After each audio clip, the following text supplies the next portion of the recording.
Talk about the day where you quit your job and you're like, from here on out, it's music. What was that day like for Ooh, it was like a big old question mark because I told my wife I was like, you know what? I was like, I'm gonna stop working and I'm gonna do this full time. So it was like a blank stare. Like she looked at me like, so what you gonna do? It's like I'm gonna do this full time, you know. Which the answer I thought she was gonna give me, I wasn't expecting it because she was like, you know what? Go ahead on and quit. I hold you down. She was like, but if you don't get no work in the next 6 months, guess what? You going back to work. That was her exact word. She was like, I'll hold you down for 6 months. She was like, if you don't get no calls in 6 months, you going back to work. Ladies and gentlemen, welcome to another episode of Musically Hitched. I'm your host, Zach Reynolds Jr., and I've got a special treat for you today. This guest and I go way back. We've done a lot of work together. He is a fantastic musician. He's an even better person. He's a husband. He's a father. He's no other than Mr. Demetrice Everett. How you doing, my brother? Good. Thanks for having me, man. Yeah, man, of course. It's a no-brainer, man. No-brainer. We got stories to tell. Oh, yeah. Most definitely. Yeah, man. So we always get started with, like, just the origins, man. Like, where did you get started? Where are you from? Okay, well, I actually live in Greenville, but I'm originally from Atlanta, North Carolina, a little small town. Small town, okay. Yeah, but how I got started, my father was a drummer. Okay. So by the age 2, I was showing pretty much a lot of interest in playing, and by the age 4, I was already the church drummer. 4? By the age 4. Yeah. Wow. And so I pretty much beat my dad out of his job at the age 4.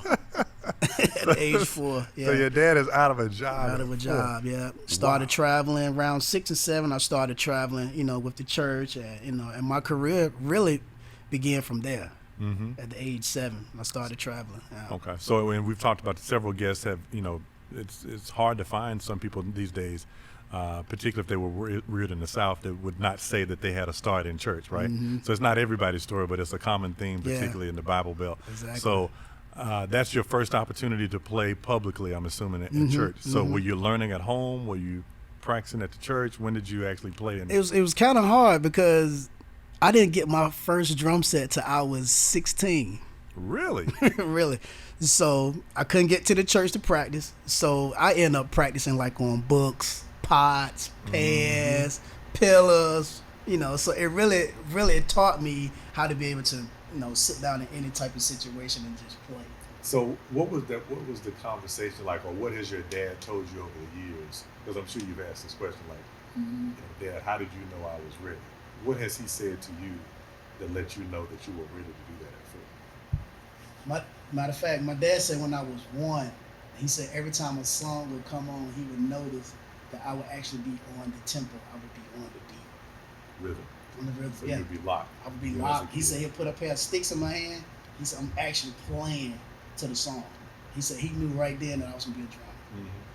So that's almost like, some people have perfect pitch. I don't know if you do, but some of our guests have perfect pitch. That's almost like perfect tempo. Like you just no training at all. It was there, but you got it honest because your dad. My dad was a drummer. Yeah. Has he been a drummer his whole life? Mm-hmm. Okay. Yeah. So did it start with him? Did music start with your dad, or does someone else in the family have the music gift as well? Which is weird because my family is known for singing. It just so musical, but not necessarily playing. Yeah, it skipped over me. Everybody in my family can sing. Oh, my father's the only one that can play drums. And so I can't sing. All my brothers can sing. My sister can sing. My mom, everybody can sing, but me. And I got the talent to play drums. Okay. But your drumming is extraordinary, right? I know that from personal experience.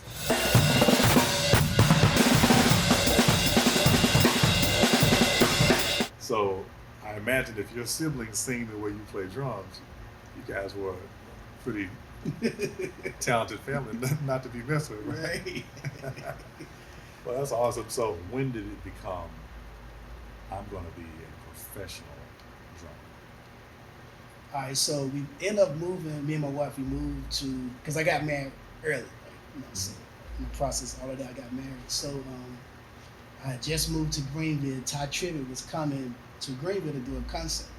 And so I was on the opening act as a drummer. So the guy was like, look, man, you just moved to Greenville. We're going to give you a solo. So I'm like, who does that? You know, he was like, just take the solo. This was an artist, like a local or Yeah, this artist is a local artist. This was a big concert in Greenville, and Ty Tribbett was with the headline. The headline. And so they give me the solo, you know, I'm playing, and I just went berserk because that was my first time actually on a big stage. The lights and the crowd. That was my first time. The energy is the energy. Yeah, I'm used to playing church, so that right there, I'm like, wow, like I would love to do this, you know. So that night, you know, it went by. So I ended up talking to Pudge Tribbett. He was playing for Ty Tribbett at that time. He was the drummer. He was the drummer. Okay. And so afterwards, I went up to him. I was like, hey man, you know, what I need to do to get to where you're doing, like what I need to do. And he was like, hey man, just keep doing what you're doing. Just keep playing. Don't give up. And that stuck with me. That it changed my life. So I knew at that night, this is what I want to do. I don't know how I'm gonna get to this point, but I'm gonna do it. And I just stuck with it, man. That advice seems, a lot of people, our listeners might think that that's generic. Like you've heard, I've heard it over and over again. Don't give up. Right. But talk to us about the importance of like literally not giving up, like continuing to do it either the same way or intensifying your process so that you get good enough to where it actually can become your living. So in other words, how do you not give up? By not telling yourself no. Once you invite that two-letter, that N-O, once you invite that into yourself, you no longer gonna overcome that. So you can no longer. I don't use the word I can't. Yeah. I don't use the word no. Right. You can't accept that word. So you have to keep going, and you have to know for yourself, even if it don't look like that. Like you have to keep pushing that extra step, that extra mile. I always call it second wind. Just like when you running that race, it feel like you about to lose that race. That second wind kicks in somehow, and you get that boost. So it's the same thing, with a career. Like, another gear. Yeah, you have to go into that second gear and not give up. You just got to know it and just keep saying it to yourself every day. And another thing that I do, like I have like this notes in my phone, and I always like just talk. It's like I talk to myself like a diary. So I'm always putting stuff on my phone. Like I'm going to do this one. I'm going to do this. Right. And I always, every time I get down, I always go to the phone and just go to that same one. Like, this is going to happen. This is going to happen for you, me. This is going to happen. Yeah. So affirmation, basically. Yeah. So just practicing positive self-talk. So that's the verbal side of it. What does the physical activity side of don't give up look like? In other words, somebody who is, let's say when you met that gentleman, you were practicing, let's say you were practicing 2-3 times a week. What would not giving up look like after that moment when he says, you can do this too, but you gotta not give up? So what does your activity start to look like on the drums specifically? So what I started doing, man, I just started like looking up other drummers. I started Googling live shows. So what I started doing, I started going to a lot of live shows and just checking out different scenes. Okay, this guy's doing this person is doing this. So what I did, instead of me doing a whole lot of practicing, I started going and seeing what them guys doing. And then after the show, I would go up there and talk to him. Even if it was a church show, I'd go up and talk to the guy. Hey man, how'd you do this? Like, can you give me any type of advice or whatever? And I just took all that in and started acting on that. Did anybody ever refuse to give you advice? Oh yeah. Yeah. Oh yeah. So that doesn't always work. So it was more about you being willing to not give up and continue to pursue the information. Exactly. Because you do meet musicians along the way, unfortunately, that may not want to help, that may not want to assist. And then at the time, they're tired. They don't feel like talking. So I still take that as, okay, I go to the next one. Yeah. You just gotta, especially as a musician, like you gotta want it. Yeah. Just because somebody said no, don't mean you stop. Right. Like when they said no, hey, okay, I'm going to second gear. I'm gonna keep going. Les Brown says you got to be hungry. Right. Right. So that's good stuff, man. Because a lot of people, I think, think about those words, and it's just like it can be very discouraging. Yeah. Particularly if you meet someone, and then there's the people that not only say I'm not going to share, but they may say you should quit. This is not realistic for you. Mm-hmm. I'm about to quit. Why would you pursue this? There's a lot of discouragement along the way in the lives of musicians. too, that you have to know how to navigate and overcome Exactly. in order for you to make it long enough Mm-hmm. to get around to an opportunity. So we'll transition a little bit now. You're in adulthood. You're playing drums seriously, but I'm assuming not full-time musician, right? So what are you doing right now? You committed to drums, but you're not necessarily paying bills with drums. So what are you doing in the meantime? Man, I was doing like maybe 4 jobs. I was working at and a lot of people don't know that, and I'm going to tell this. A lot of people don't even know that I was doing janitor work. Man, I was working at a car dealership. Oh wow, okay. I just wanted anything to make money. So I'm cutting grass. I'm cleaning toilets. Man. So it's like I'm looking at myself like, hold on, man. I got this talent. Why am I doing this? Like, I don't deserve this. But like I said, I kept telling myself, one day I'm going to be doing something else. One day I'm going to be using my hands, my feet. I'm going to be on somebody's stage. I'm going to be touring. That's the real. So that's what we need to hear. That's what Musically Hitched is all about. You at this point, you're musically hitched. You're staying connected to the music, but it's not necessarily providing for you. Exactly. And that's the thing that we want everybody to know. You got to stay with music long enough to where you're taking care of it. And if you take care of it, I'm sure you agree with this. Eventually, it's going to start taking care of you. It's going to pay off. Like I said, I was in Maxwell. I was working at Maxwell. I was doing 4 jobs, and I'm at these jobs like got music just going all in my head. And I'm like, man, I wish I was on somebody's stage right now. You know, Right. Cleaning the toilet. Like, I ain't gonna be here all day. I know I got to do what I got to do. I'm not gonna be here always. You know, you got to keep telling yourself that. Right. You know, and that's what I did. I kept telling myself that for a couple of years. Then after a while, that one call came, my life changed. Wow. Yeah. So you were working hard. I was working hard. Yeah. Not a question about whether you were willing to working hard, but you also had to find a way to keep practicing. I imagine you were exhausted. Exactly. After that type of work schedule for somebody else, and then you come home to work on your dream, and you're tired. So how do you fight through that moment where you're like exhausted from other stuff, and now the dream needs work? How do you give the dream? And the that time? was hard because at that time we was living in an apartment. So by the time I get home, it's dark. Yeah, so, everybody's home. Right? You know, everybody's home. The neighbor that's under me, he was already complaining because when I do try to practice, man, you're too loud. So I had to go back to the books, which started me out. So I had to go back to that and my pillows. So I would put my headphones in, listen to music, and I used to watch a lot of stuff too.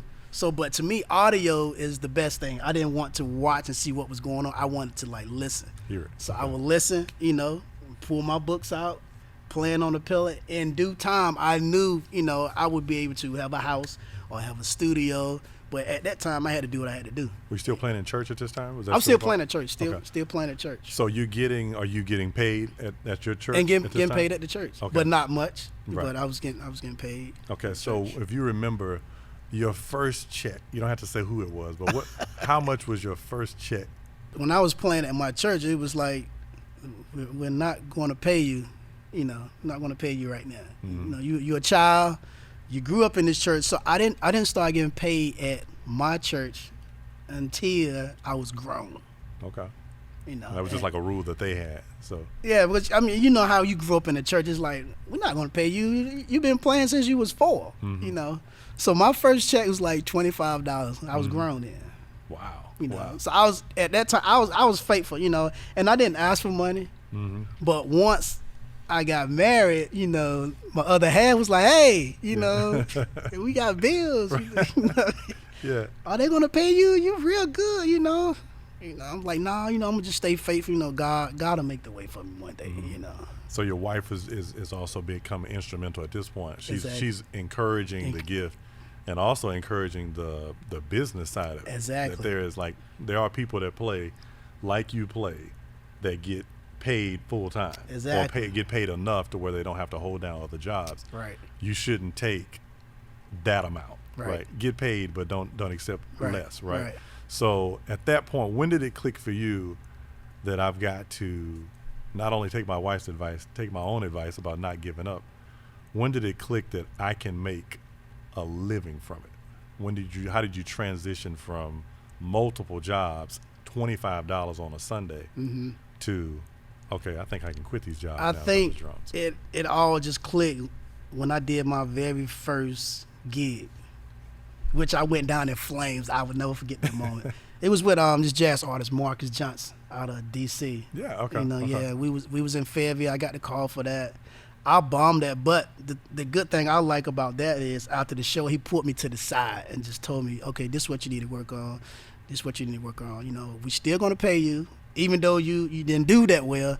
But you know, do this.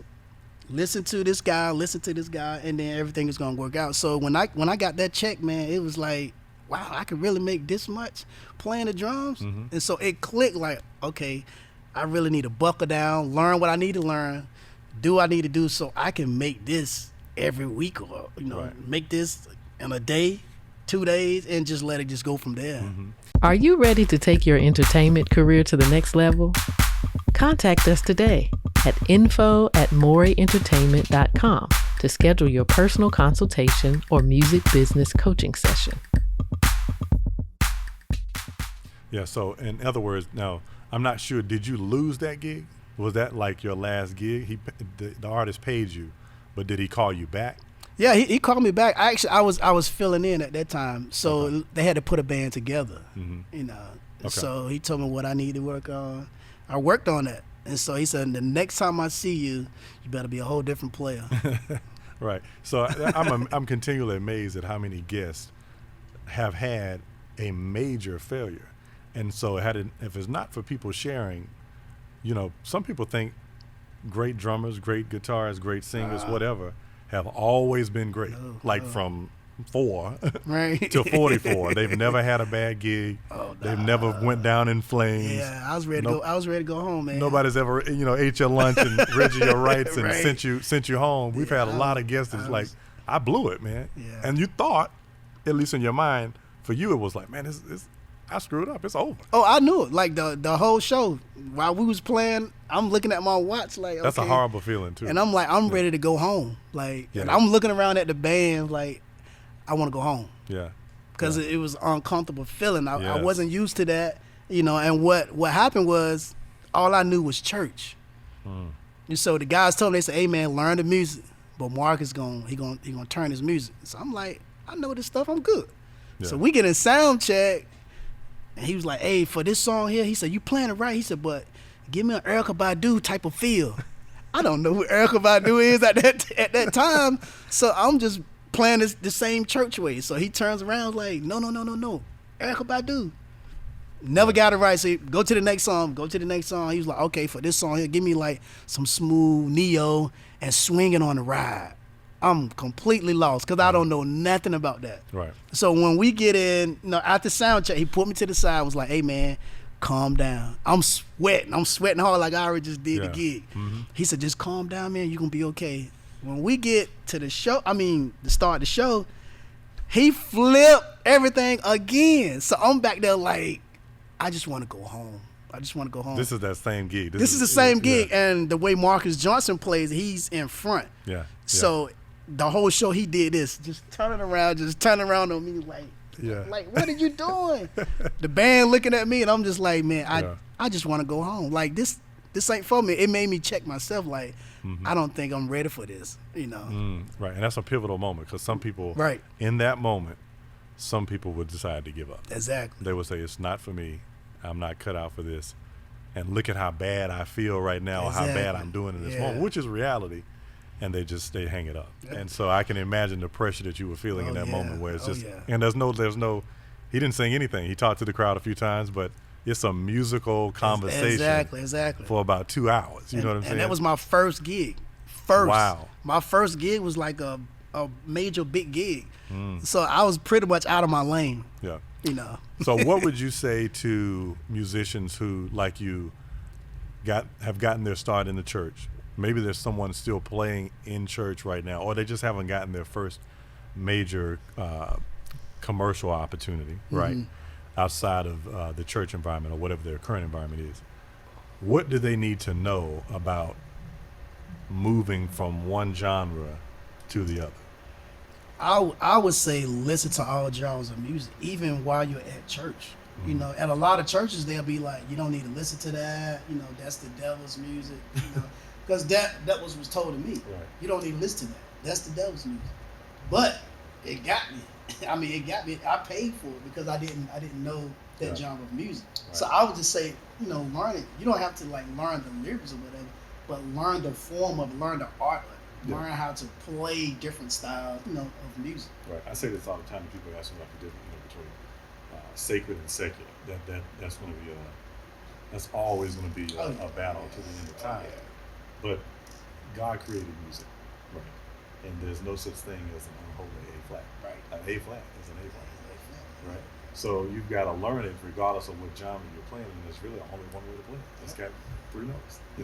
So you put them together, the tempo, the phrasing, the coloring, all of that stuff is what changes, but you've got to know music. So theory is one thing, right? Knowing your theory is cool, even if you don't understand how to read. I'm not endorsing not reading, but you can get a great understanding of the language of music, right? Even before you can read music, right? So making that transition was huge for you. So after that moment, you crash and burn. The artist, props to him, doesn't throw you in the trash can. Right. He doesn't ruin your life by saying you'll never be a drummer, that type of stuff. So what did you take from that moment? How did that moment inform and inspire you moving forward? I definitely took in everything that he told me. And he told me this one particular drummer to study. His name is J.J. Williams. And I think I studied J.J. Williams for like the next 6 months, every day. Every day I was just looking at some type of live show or listening to some type of audio that J.J. Williams was playing, because the way he played, it fit my playing. Because like Marcus Johnson was telling me, he was like, you can play. He was like, you can groove. He was like, you just need to know other styles of music. He was like, once you learn that, and once you know the difference between verse, chorus, dynamics in the song, he was like, man, you'll be good to go. So I took all of that, like, okay. And I didn't know the difference when you get to the verse, you need to come on down on it. Either rim shot, or if you're going to play the snare, come down on it. Dynamic. Set each transition up. I didn't know none of that stuff, but that really helps me at a better plan. So just kind of like a self-study plan in place, and then you're learning by observing and by doing it at the same time. Exactly. So take me to the day where, okay, you've been doing a lot of learning, a lot of doing, and you're still making money. But I'm trying to help our listeners understand that there is a transition that has to happen, and sometimes it's not easy. Talk about the day where you quit your job and you're like, from here on out, it's music. What was that day like for you? It was like a big old question mark, because I told my wife, I was like, you know what? I was like, I'm going to stop working and I'm going to do this full time. So it was like a blank stare. Like, she looked at me like, so what you going to do? I was like, I'm going to do this full time, Which the answer I thought she was going to give me, I wasn't expecting it, because she was like, you know what? Go ahead on and quit. I'll hold you down. She was like, but if you don't get no work in the next 6 months, guess what? You're going back to work. That was her exact word. She was like, I'll hold you down for 6 months. She was like, if you don't get no calls in 6 months, you're going back to work. And you're in Greenville, so Greenville is not the largest city in North Carolina, let alone the world. So where were the calls going to come from in your mind that she was banking on you receiving? Man, I was pretty much going off faith. But what I did, I wouldn't advise somebody to do this, but it helped me. So what I was doing, each weekend, I had my little blank CDs and a business card. I would go to like different shows, After the show, I'd pass them out to like the MD. I even give them to the drummer, like, hey man, you need to fill in. Just listen to my stuff, man. I was like, I just want a fill-in position. Yeah, networking.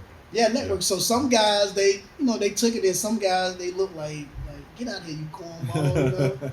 But it worked, because I ended up getting calls to be a fill-in, and then once people actually heard me play, my name just went. That's awesome. I had played with Marcus Anderson. I had filled in. His drummer was Tank at the time. I had filled in, did that gig. A couple of months went by. So Tank, I get a call from Tank, and he was like, look, man, I'm about to move to L.A. He was like, so I think you'll be the perfect fit for Marcus. So I'm like, hey, man, I'll be glad to do it, man. Just let him know. He said, you already, do the fill-in. He was like, so this will be perfect for you. And at that time, I needed something. I'm getting close to my 6 months, so it's like, okay, something got to happen. And you're nailing shows at this point. Yeah, I'm still. You're not dropping the ball on shows. Right, anymore. right. You right. learned that lesson a long time ago. So. Right. Okay. So I'm playing, you know, I'm getting other gigs, whatnot. So I get a call from Marcus Anderson. He was like, hey, man, you know, my drummer's moving out to L.A. He's like, I'd love for you to be my full-time drummer. And I'm like, yeah, man, I would love to do that. And then after that, the rest was history, man, you know. So I've been playing with Marcus now maybe 10 years now. 10 years. Maybe Okay. 10 years, 9-10 years. Okay. Yeah. And that was 10 years ago was around the time that we were also working together Exactly. with an artist. So tell me about that. When I met you, of course, you came highly recommended. So you were already, you know, doing your thing. That was pre the Marcus Anderson days. But I already knew the first time I heard you, like you were more than good enough to be a full-time drummer at that point. And we had some monster musicians as a part of that particular crew. What did it mean to you to get that call? Because both of us were working with an American Idol finalist at the time. What did it mean to you to get that particular call? Because you got that call before the Marcus. Right. That was like to me, that was like my first major call, because it's like, oh man, like I get the chance to actually tour. You know, that's when I kept hearing the word tour. Like I didn't know what that was. So I'm like, wow, you know, this guy was on American Idol, and I get to play with guys from other cities, you know, Raleigh, you know. So I was like, this is cool. So this really is gonna be a good learning experience for me, you know, playing with the click tracks and all of that, you know. So it was new to me, but I knew that was gonna be like the stepping stone for something that's greater for me in the future. So that was the first time playing with a click track in a show? Yeah, it's my first time. Oh, wow. First time playing with a click. Didn't know that, yeah, man. first time playing with a click track. My bad. Yeah, I just didn't panic, you know, because I knew I could lock in. You know, like I said, that came from playing. I couldn't tell. Yeah, I couldn't tell. That came with playing with the pots and the pans, you know, that type of thing, like keeping my tempo. Yeah, so what I used to do, I used to get my brother, you know, to clap his sticks. You know, he beating his sticks, and I'm just doing like different chops and different feels. Okay. So it taught me how to actually like lock in. Yeah. So when the first time I heard that click, I was like, oh, okay, this is different, you know. So you know, I didn't panic. I just played it cool so I can keep the job. Yeah, man. Brother get tired every now and then. Click don't ever get tired, right? It just keeps going. That's awesome. So we had that run. That was a successful run, and then you get the call after that to work with Marcus Anderson. So it's been 10 years, and obviously he's a fantastic musician, and so the schedule and the regularity that he had, having been an accomplished musician himself at that stage, it's just continued to, I assume, for you to get busier and busier as his career has progressed. So, but you've also worked with other artists along the ways, but to pay a little homage to Marcus Anderson, what have you learned as the first call drummer for that particular show, for that opportunity? What have you learned over the years working with him? Man, I have learned a lot, especially as, you know, being a drummer. A lot of times we can relax and just be real cool. But one thing I did learn from Marcus is, hey, you know, the crowd is watching you too. So, you know, you have to let them know that you back there having a good time. So sometimes, you know, look at the crowd and smile when you do a certain feel, like mean what you just did, you know. So I learned a whole lot by, you know what I'm saying, being on a show and just showing that I'm enjoying what I'm doing. Showmanship, yeah. Right, it's coming out. So you're evolving, and so you're basically communicating from the drums. Exactly. Because that's some people's favorite part of the show. I've seen that over and over again. For the years, some people will come up and literally like tip the drummer or tip a singer or tip a guitarist, because they literally just connect with that particular instrument or that particular person on the stage. So yeah, people are watching you. If you're not careful, that's right. People are watching you more than you know, because all eyes on you. Because you got one job. One job, right? But the audience, we talk about sometimes thousands of people, and everybody got two eyes, so they see a whole lot more than we do. And they can see that, so they like, the drummer looking like he don't want to be there tonight, you know? Right. And we talked about that in previous episodes as well, about the little things that you can do. It's one thing to get the gig, it's another thing to be able to keep it. And see, that's not musical. What he was talking to you about was about how to conduct yourself. So talk about some of your, maybe a couple of tips, not all of them, but a few nuggets. What would you tell people about how to keep a gig? How do you keep the gig after you get it? Number one thing, don't be so opinionated. Like, that can get you kicked off a gig quick. Being so opinionated, you have to always remember when somebody bring you in, they're the artist. You know, even sometimes, even if you don't like certain things that's going on, you know, you actually have the option to walk away. But once you started being so opinionated about things, you know, that'll rub an artist, the manager, that'll rub them the wrong way. So that's number one. Number two, always be on time, making sure you know the music, and just be a friendly person, you know, be approachable, you know, and stay in your lane. That'll help you keep the gig, you know. Yeah. What are some of the realities of life as a touring musician now that you've been a full-time musician for years now, travel all across the country playing with numerous artists? What are some of the realities of life, particularly like as a husband and a father? I know you have a young son now. So what has that been like for you? How do you maintain both family and tour life? You have to separate. You definitely have to separate the two. And my wife, she tell me that all the time. She's like, look, when you get off that plane, you not meet the drummer.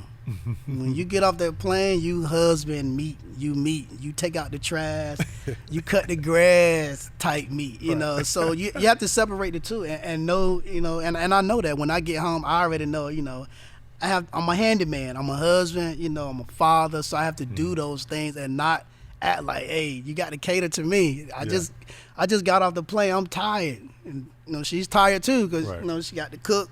Got to, you know, wash the clothes. Holding it down while you were gone. While I'm gone. So when I get back, you know, I know, okay, back to reality now. You know, it's dad mode. Yeah.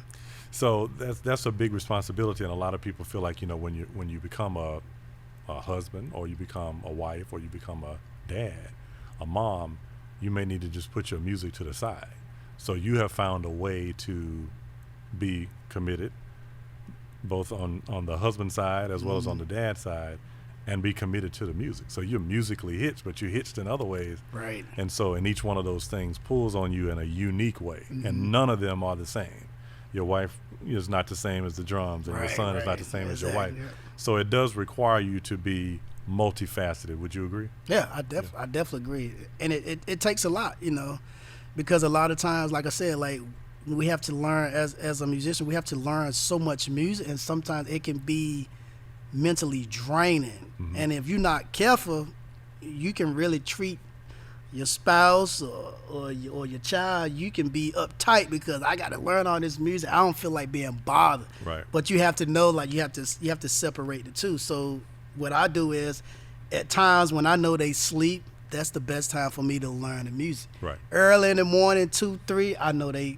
Even though I don't want to get up at the time, I know I have to separate the two. So I get up early in the morning, learn the music. So by the time they get up, you know, I can be like, hey, you know, how y'all doing, whatnot. You know, I won't be, I won't be burnt out. Like, hey, don't talk to me right now. I'm trying to learn this music, you know. Yeah. So timing, scheduling. So as a musician, if you're going to make it as a musician, you got to be able to prioritize, right? So depending on the what's on your plate, you got to decide who gets, you know, what, and you can't drop any balls. You can't just forsake your partner. You can't forsake your kids, and you know you can't forsake the music, right? Because that's where the bacon comes from, right? Right. So there's a lot of things that we could talk about, but I do want to ask you before we skip to another part, some of the artists that you're playing with now. So Marcus is not the only artist that you currently play for. So who are some of the other artists that you're playing for now? It's another artist, Moo Fresh. She's like a hip hop type artist. I've been playing with her since 2018. Okay. It's another pop artist named ZZ Ward. She's out of California. So between those three, I'm pretty much busy with those three artists. Yeah. So tell us how you got. Both of those gigs are different types of gigs as well. So the genres are not necessarily the same. So you're playing with a jazz artist, right? You're playing with an artist that does soul, reggae, hip hop, and then someone who does was it straight pop, blues, right? So you're well versed, right, at this stage of your career, and you're able to switch, you know, from show to show. So if you had each artist had a show, let's say one artist has a show on Wednesday, another one, you fly to this one on Thursday, and then you fly to the next one on Friday. You could potentially play 6, 7 genres of music in 72 hours. Exactly. Right. A lot of music. And how many songs would you say that is in your? Let's say you did a full show with each one of the artists according to their current show. How many songs would that be? Oh man, we talking about anywhere from maybe 40, 50 songs. 40, 50 songs. If that. Probably more than that. Depends on how much time we have for the show. Full songs, intros, outros, full transitions. songs, yeah, the whole 9. Click track, stems. All of that. Wow. So it's like if I miss something, it's gonna throw that whole song off because as a drummer, I have to count everybody in. Right. So and a lot of the shows that I do, only I have the click. Right. So I have to know every count in. So if the count in is 4 and I'm thinking 8, song already in. I haven't even led the band in, so it's over. Right. you know. Yeah, everything starts and can end from the jump. So what do you say to the person who says, "Look, that's nice, but I got a lot going on, and that's why I can't learn the music." You hear that from time to time. I hear that all the time. From people who say they want to be artists, who say they want to be professional musicians. You clearly got a lot going on, and we just talked about 3 different artists that all consider you their main drummer. So what do you think would happen to you if you began to live by the philosophy, I got a lot going on? I will be home fast. I will be home because the thing is, and I think a lot of musicians, they forget that. Like if your friend, your buddy, if he brings you on a gig, always know you cannot mix the friendship and the business because he's trying to do his job. That's a good point. You can't slack because just like the Moo Moo Fresh gig, my friend, he called me for that gig. He put me on that gig, and he's the MD. Wow. So I can't slack up because he's my homeboy. He's gonna send me home. Yeah. Right. So I know that. So you can damage your career and you can potentially damage a relationship, exactly. And some people say, well, why does it have to damage my relationship? Well, it's the same thing as lying to a person. Yep. You made a promise to me that you were going to deliver on this music. Exactly. I had you in mind. I called you instead of all the other people I could have called. And when it counted, you let me down. Yep. Or what I thought was true about you was not true. That's right. That can damage a relationship. Yep. So you got to be careful. It's not that you take your friends more seriously than other people, but that's a unique dynamic, right? Yep. That this person, we had a relationship before this. Yep. And then how am I going to respond if he needs to go a different direction? Because sometimes you don't mess up on the gig. Sometimes the artist can say, I want this particular drummer, or I want this particular person because that's the direction I'm heading now. That's the look. We talked about the look in previous episodes, about how your look has to even match an artist. Right. Physically. Like if you might be the greatest drummer in the world, but you might not look like the vision that the artist has in their mind for the next 10 years. Yep. So true. A lot of different reasons why a gig could fizzle out, but you want to keep your relationship strong. So we talked about networking. How has networking? We met through a network of people, right? How has networking served you in your career, and how does it continue to serve you at this point? Oh, and I tell musicians all the time, network. Like just because you meet the guy, like if he don't put you on the gig right then, don't worry about that. Just build that relationships. To me, relationships is everything. And I love doing that. That's why I love networking, because I like to build that relationship with a person first. Like you don't have to always talk about music. Just talk about everyday life. Yeah. And that's how that relationship build from there. Absolutely. Yeah. What's your favorite genre of music to play? You play many, but do you have a personal favorite? Is there one that you gravitate to more than the other? Do you like a certain style versus other styles? I love fusion jazz, but since I've been playing hip hop, I'm more so like playing hip hop a whole lot now. What is it about hip hop? The groove of it, the beat of it, because I like the groove anyway. So to be able to lock in with that beat, and just add in, little dynamics here and there. It's just the beat of the hip hop that I like, I gravitate to. What are some of your, let's say, like personal values? Like companies have core values, but people do too, right? So what would you say are your core values? What do you live by, and what guides you even outside of music at this point? Man, family and God, man, you know, because for me, without God, you can't do nothing, you know. So I value that, and I value family. Okay. Because, you know, without family, and you know, sometimes people would say, I don't need friends, I don't need family, but yes, you do. Because at some point, you're going to get low, and you need somebody to talk to. Because if not, like, you're just going to be an angry person walking around carrying all that weight on your shoulders. So you actually need somebody to talk to. Of course, God, but you need family and friends. So that's I value that. Yeah.